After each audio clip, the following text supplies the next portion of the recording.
Welcome back. You're watching the Power Breakfast show. Now, this morning, we want to talk to gentlemen. I'm a bit sad there's no lady on this panel, but anyway, we'll find out why. I want to talk to a few gentlemen who are stars because they started out on the digital platform. And we all know them. We've seen them at one point or another. So I'll quickly ask them to introduce themselves. Remember, any questions you have for them, the hashtag is Power Breakfast. So, gentlemen, quickly introduce yourselves. Okay, my name is David. No, because I wanted to comment below Lisema there is no any other lady. Na kuna watu wengi hapo wako na umama tu. My name is Sleepy David, and yeah, that's it. Yes. Abel Mutua writer. My name is Hezekiah Chokona, and I'm ready.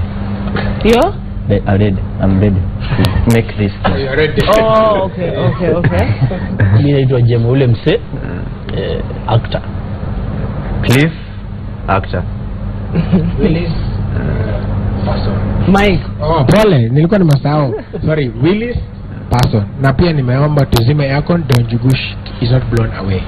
Oh, asipote sana. Wow, you're blowing away my mind. Okay. No, let's get into it.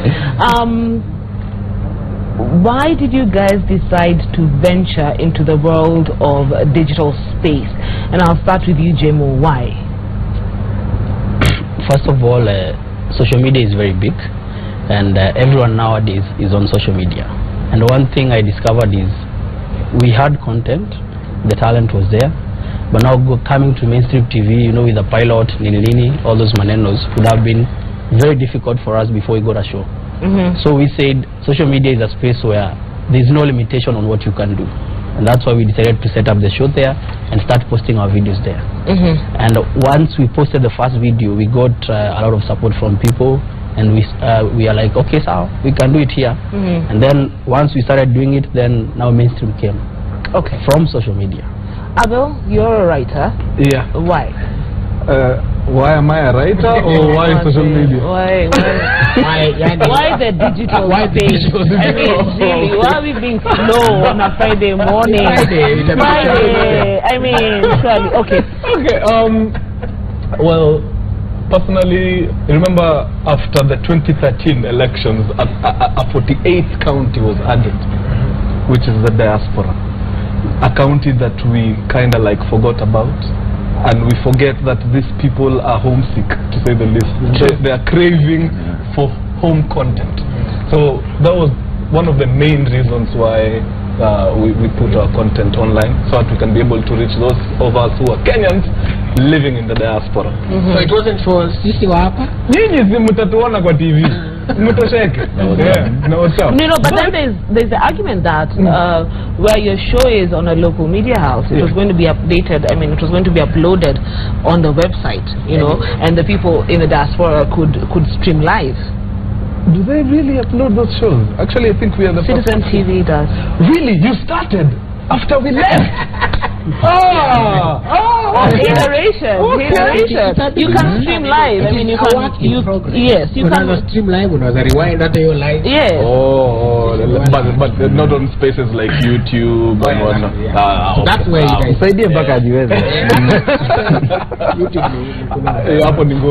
But let me ask you, and Jemo, you talked about, you know, trying to shoot a pilot and trying to get it convinced, you know, trying to convince media houses to pick it up.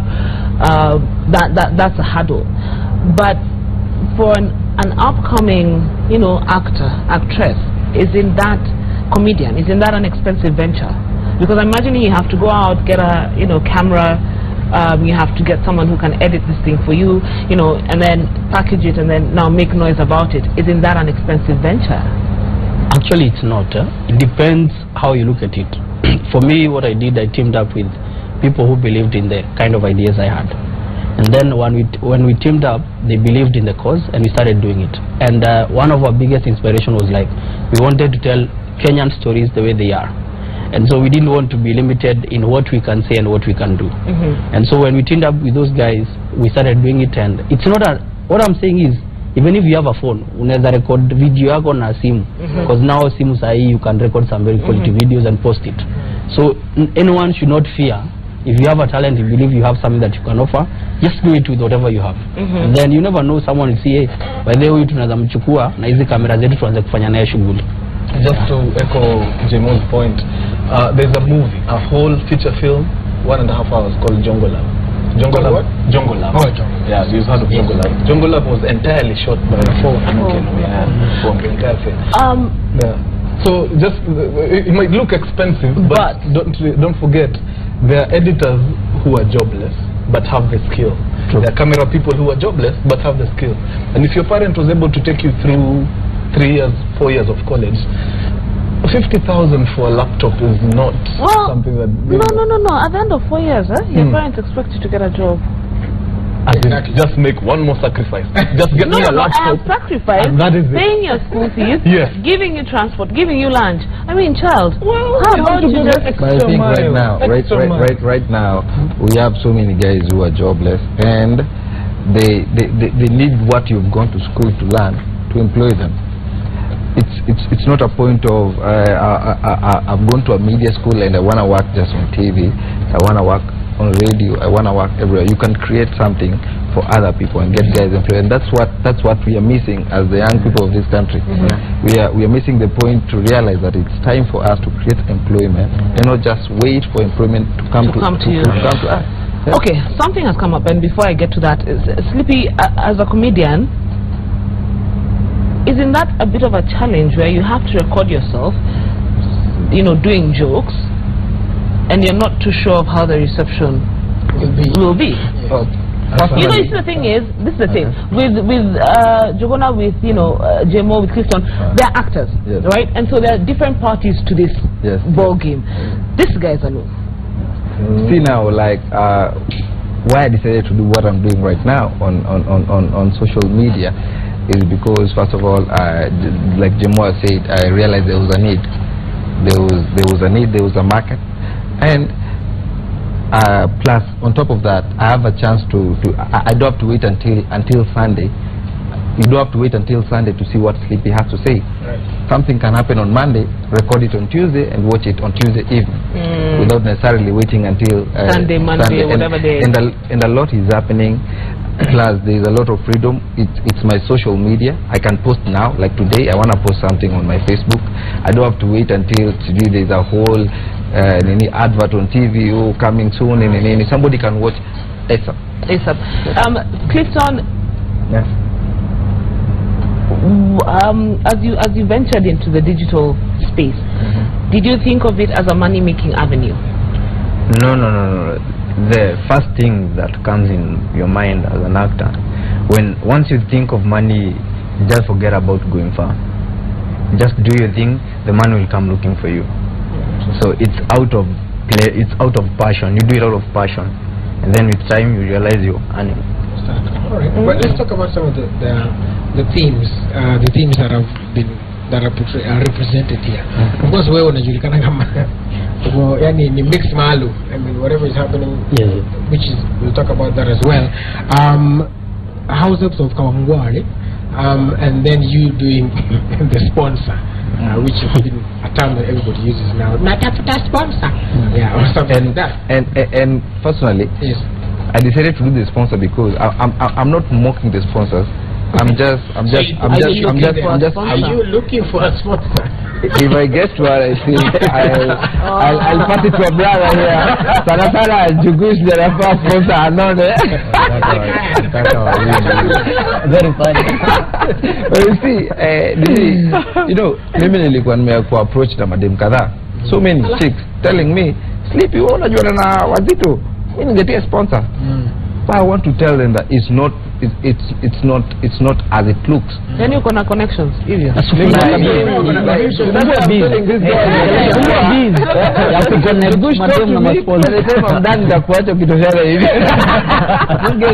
a politician. Then again, I might add something on the digital space. I think most importantly, without looking at the cost and whatnot, the convenience is what matters. If you have the passion, you're going to do it anyway. Even if you don't have money, you're going to do it somehow. That's why you see some ladies, they're really faking it. She's in China, but she has the passion. She has a dream. Yeah, exactly. Yeah. So when you have that passion, nothing counts. You have your phone, and then again, convenience. I can watch that video whenever I want. Exactly. Forget about websites for now, because you can always download on YouTube. You can always have it on WhatsApp, and it goes. For you, all you want is to be on rotation. Money maybe comes later. Maybe even you don't really look for money. But then the convenience and the effectiveness, and then again you have the freedom of choosing what you want. If you want What to you post, talk about. exactly, because on TV you find you're limited using brands and whatnot, and maybe that joke would have really gone home. That joke would have really gone home, but because of the branding and whatnot, but then on your space you can do whatever you want. But then, and that's now my next question. So you guys were there, you know, on the digital platform. You're still there. Then you moved to mainstream. Aren't you compromising your trade? In what sense? In what he's just said, that you have the freedom in your space to do whatever you're doing. Then now jump mainstream, you're kind of limited. Then you stop being authentic to yourself. Yeah, but then again, remember, when you go to mainstream, you're not going to be locked in the mainstream. So when people see you on mainstream, they're like, I like that. For more of this, visit my YouTube link on bio, where you can get even crazier. That's why they're going to get hooked. But then did you watch it? I didn't watch. I will watch, and then they're going to watch on and on and on. So you find that they are not really on the you're airing and whatnot, but most people, like for example us, we know like most people on telly they watch, but most people on YouTube. And also from a production point of view, what you do, you produce for the two channels. You know what can go on social media, and there you're not limited on what you can say and what you can do. Then when you're producing for TV, of course there are some regulations and stuff which you have to follow. And also so for example, wewe ulishapata si sponsor, lakini kuna demo alikutaja pale ambaye ulituangaisha, yani hatukulala hata ule Lupita ulituangaisha, unajua Lupita posted you ilibidi watu wafanye hivyo sababu unaweza sikia nikisimama MCA watu watalala. I totally understand him. Your time ilikuwa time mbaya sana, especially for us as the household family, because at the time, if you remember, Kalasha Awards ilikuwa wametoa nomination. Man, as in we missed. I think we only had like one. The best writing. Bana. So guys were so, for lack of a better word, they were a bit depressed because of that whole situation. Then bam! Lupita na nyonga. Wewe utateleza na hiyo kitu. Itabidi uteleze. Uteleza with it. All right. How do you keep yourselves? How do you reinvent yourselves? Because comedy is something that, you know, is very fickle. It either hits or it doesn't hit. You know, so you can have 2 good hits and then the next 3 hits are useless, and you ask yourself, what the hell was I doing there? How do you what's the secret in staying that relevant? From a writer's perspective, you can't be an island. You need people. I go to great lengths just to have people around. Like today afternoon, I'm supposed to go to a place called Ngeiwan, somewhere in Langata. No, not Ngeiwan. It's somewhere in Huruma. Okay. In the heart of Huruma. It's a slum actually, because surprisingly, people who live in the uptowns and whatnot, I don't think they have enough content.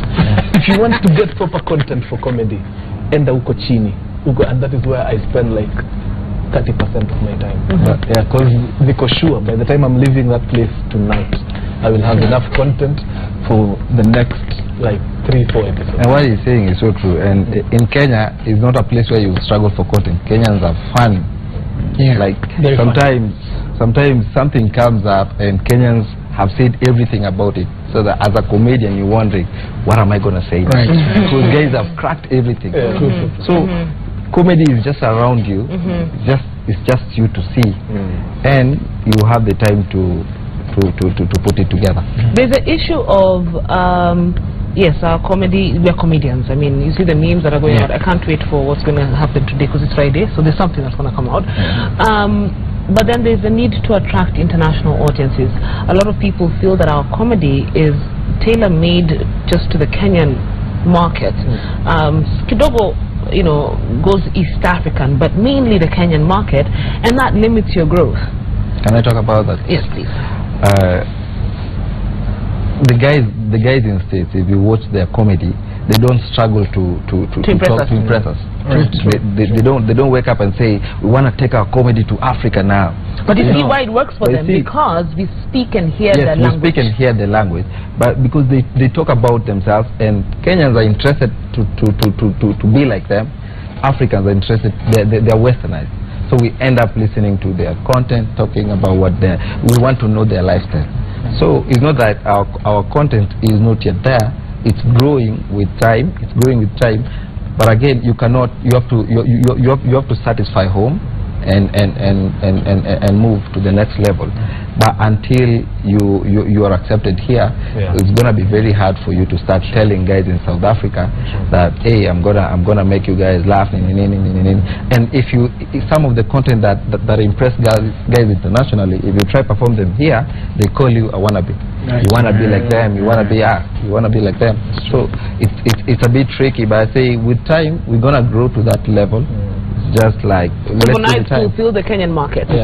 Plus, we have a unique way of telling our stories. True. Most of our jokes we tell, if you try putting them into English sometimes, it's not funny at all. You see, so we are telling our stories. I would rather grow in Kenya than even grow outside there. Really? Yes. But this is where I come from. What I'll say, I'll tend to disagree kidogo. Is not that there's a way you can tell a Kenyan story that can go international. For example, the Nairobi half-life, it was a Kenyan story, but it passed. I'm saying to start with, I want to grow the local market. Before I travel to South Africa or to America or to Europe to go and perform there, let me first impress Kenyans here. Let me first make Kenyans laugh. Before now I can go there and do stories there. I think you rush going there and then you lose everything. You lose 8, so just take the 4. Because at the end of the day, we have the Kofi Olomides of this world. They do their music. They are always.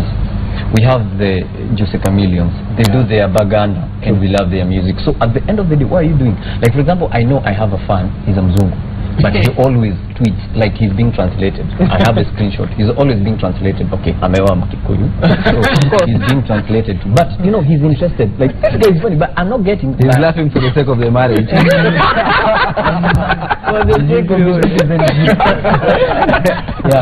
So I think first of all do it, and then you're going to do it. Have you been able to deal with the fame that comes with being in the digital space? The fame and also the hate, because also the digital space there's a lot of hate. Let's hear from you. That kind of stuff. So come again? The hate, have you ever been? Oh, the hate. The critics must be there. Yeah, the critics must be there, and you need these critics to grow. If the critics aren't there, there's no way you're going to grow. You need them to know your weak points. You need them to know where you need to improve. You need them to know what to do next. So the critics must be there. For the fame, you handle it in a way that you won't affect others. So both, you only need to know how to take both the fame and the critics in the best way. Yeah. So they must be there. Lazima uchukiwe, lazima uambiwe ufanya hakuna kitu unafanya. But that's where you now gain the courage, do it better. Njugusha is saying, are we saying here that it never got to your head at one point? No, actually, it tried getting in my head. Nyamaza wewe. No, let's not talk about my head. IQ can't fit in the head. No, what I'm trying to say is, listen, we're trying to be serious here. What I'm trying to say is, of course that gets, but one thing, when you post that, let's say that video on YouTube, on IG, unaangaliaga likes ni ngapi? Yeah. Isn't that what drives you? When people talk the comments, you're like, oh, damn. And you love it. And when you talk about fame coming into my head, me, I'll tell you for free. I don't think there's one single, na kama kuna mtu ajitokeze, there's one single time shine kufuria kwa kichwa. Why? Because I had someone mwenye alikuwa ananionyesha. He's never been that. So, sijaipata mtu ana fura kichwa. When I find that someone, nitaanza kufura kichwa. But for now, sijapata. Because at the end of the day, you need those people. Yeah. So, ukifura kichwa, likes, comments, utapata wapi? They're the same people. So, you just handle it very nicely, such that itakunini. Hata hiyo international tukienda, tuende na hizo rights. Unaona? And we've been built by our fans. So ukifuria hiyo kichwa wako ukifura juu kwa mafans, then you're losing it. Because it's those fans, when someone likes your video, watches it, shares it, that's when you're becoming famous and people are liking your content. So if you kiringia watu enyewe unaangusha sana. It's over. Yeah. And hate is good. Personally, I believe it's better to have 1 million haters. You thrive on hate than nobody talking about your stuff. As in, it's so depressing when you put something up, then pale chini unapata one dislike. But you see, sometimes I think you have to believe in yourself, to trust what you're doing.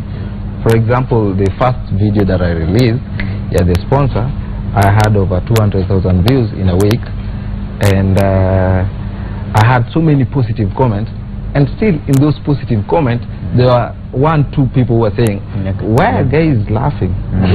What's funny?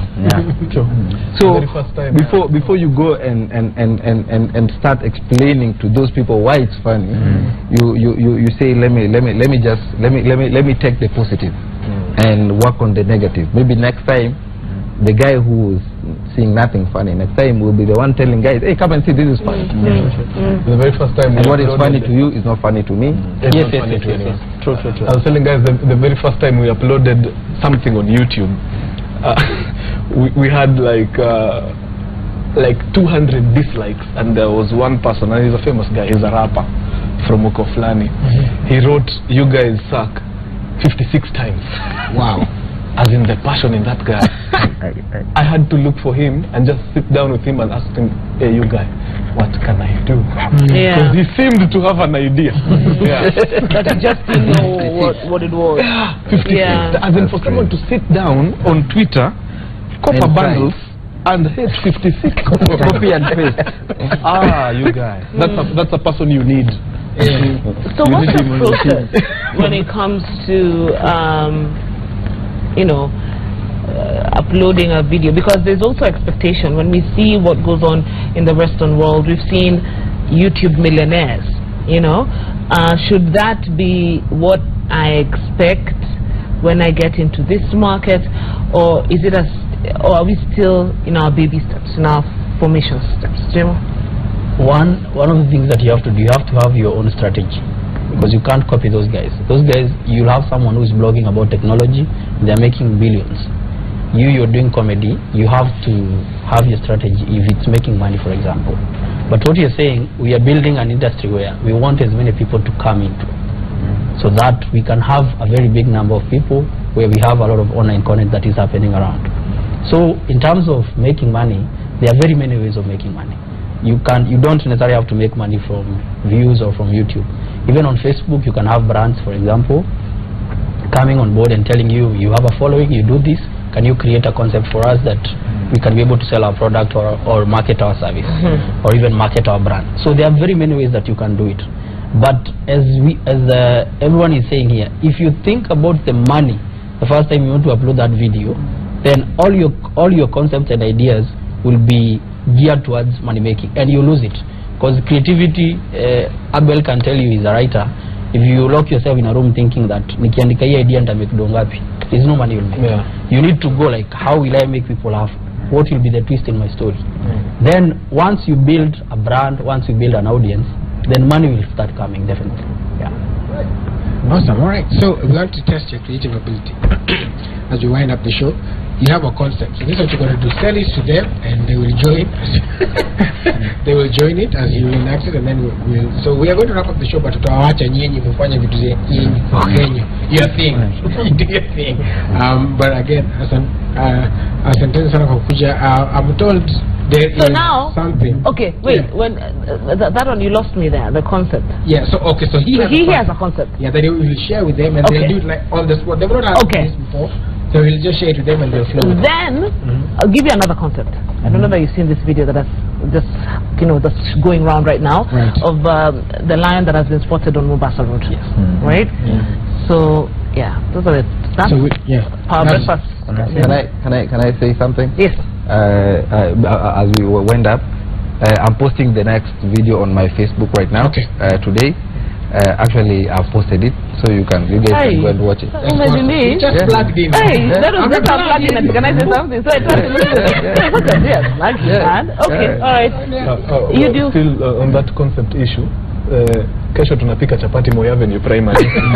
Called the chapati movement. Hiyo niko. Yeah, let's come. Is the owner cooking? Is he eating? Everything. Why do I have to be the fan of it? No, but then look at yourself. I can't see myself unless I have a mirror. Okay, you're right. All right, so there you have. So do we have the clip of the lion? All right, so let's watch the lion. Yeah. So this lion has been spotted in Mombasa Road. Why? Okay. So we end up down south. I have it on my phone. Okay, there you have it. There you go. So let's see. What building is that? Morodhi wa Juda. Iko wapi? Oh, no, ile pale uko nyuma. Natembea kwa fence. Fence. And the fence. That lion is undecided. Kwa tuko fence. Imechelewa kazi. Sasa ni saa 3. Talk about it. But I think we don't have the traffic, so I think that's what should be happening. We don't have traffic, so more lions. Lion day. A lion day. Alright, so what you're going to do, he's going to sell his concept, and then you'll try to integrate that lion in whatever you're going to do. Sasa hiyo ndo assignment yenu ya leo. Watu wanafanya nikuwe rapa. Sawa, nimeishika. Alright, there you go. So hiyo ndo assignment yenu ya leo. Okay. So we'll wind up the show then. So first of all, tell the concept to them. So you know there is this team Mafisi. So we are forming a new party called the Mafisi Party of Kenya, or MPK. And the party is being formed because to curb corruption in our country. First of all, you've seen the way NYS ile pesa imekulwa. Sisi tumekuwa tu tukikula tu na macho. Tunaona watu wanapita na Range Rover manini na sisi hatuna kitu. And you know most of our members ndio wangekuwa NYS. Most of our members Mafisi ndio wangekuwa NYS. Umeona youth fund imekuliwa pia. Hiyo youth fund most of our members walikuwa wafungue biashara. So most of our members sasa they don't have money to open their businesses. Umeona coffee industry, tea industry, sugar cane wameangusha. Ni corruption peke yake. So we are having fees in newborns wanazaliwa in poor families. Wangefaa kuzaliwa in very rich wakiwa masosi. Unaona, so insecurity. Some of our members, we want our members to move around the country. Waende Isiolo, waende Kapedo, Baragoi, wapi to conduct their business. But now, you know, because of the security situation, they cannot be able to move around. Health. Kuna hospitali zingine hazina facility, so we are losing some of our members because unajua vitu kama hizo. Tourism unaona venye imeenda chini sana. So some of our members have lost jobs. Wengine wangepata walami waoe na nini. So those are some of the things. So the concept, so what you're doing is you're launching it. Yes. And then who there'll be the journalists? These some questions. Wengine hapo watakuwa members. Yes. All right. So okay. So that's we're going to leave you with them. We'll wind up the show for now, but we're leaving you with them. My name is Julius Abur, reminding as always, successful people look like you, and the great Manchester United. All right, on behalf of everyone who makes this show a success, my name is Kiri Wangara, wishing you a fantastic weekend. Remember to smile, be kind to one another, be responsible, and take care. Bye. All right. Sasa usukani ni yenyu. Successful people look like you. Successful people look like you, not Willis, you look very successful. Thank you very much. So so Kai, nakuja kama journalist ama nakuja kama wacha nikuja kama journalist. Niulize swali. Mmesema ati Mafisi mmekuliwa pesa. Swali langu kama journalist.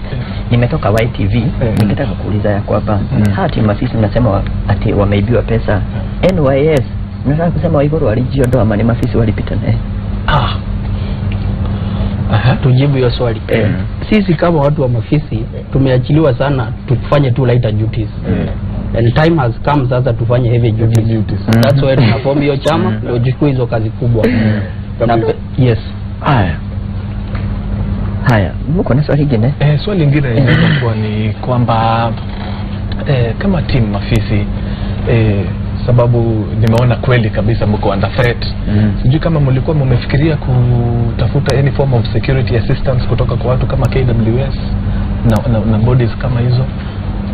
Actually, KWS we are fighting with them. Juzi wameachilia lion 6. Leo wameachilia moja. We gave them a warning last time. So we are telling them hiyo time tukashika tukazirudisha. This time we are going to take law into our own hands. Ningetaka kuincorporate hiyo Ryan tumeona hapo. Kwa majina naitwa Ryan. Sasa nilikuwa nataka kuuliza swali. Niulize nyinyi kama timu afisi mmesimama kidete na niko na mtoto hajalipiwa fisi. Point of correction, hata wewe ni fisi. No, ndio nasema niko na mtoto hajalipiwa fisi.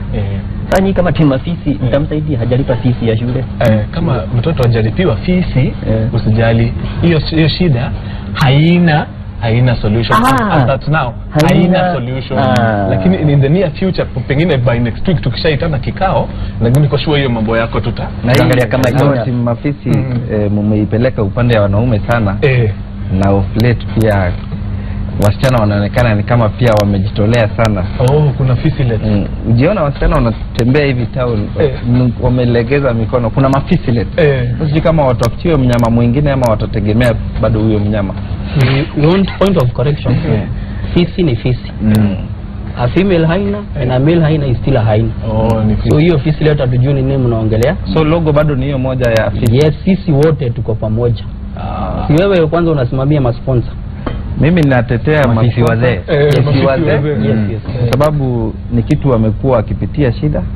Na imagine kulipa mahali rent na uoni kazi yake. Because actually one of our policies tunataka kufanya chama ni nyinyi fisi wazee mkue council of elders. Mform the advisory wing ya chama. Sasa kama wazee kitu tutafanya tutaomba mtuingize kwanza kwa mahali mko. Tuone ni nini tuna advise.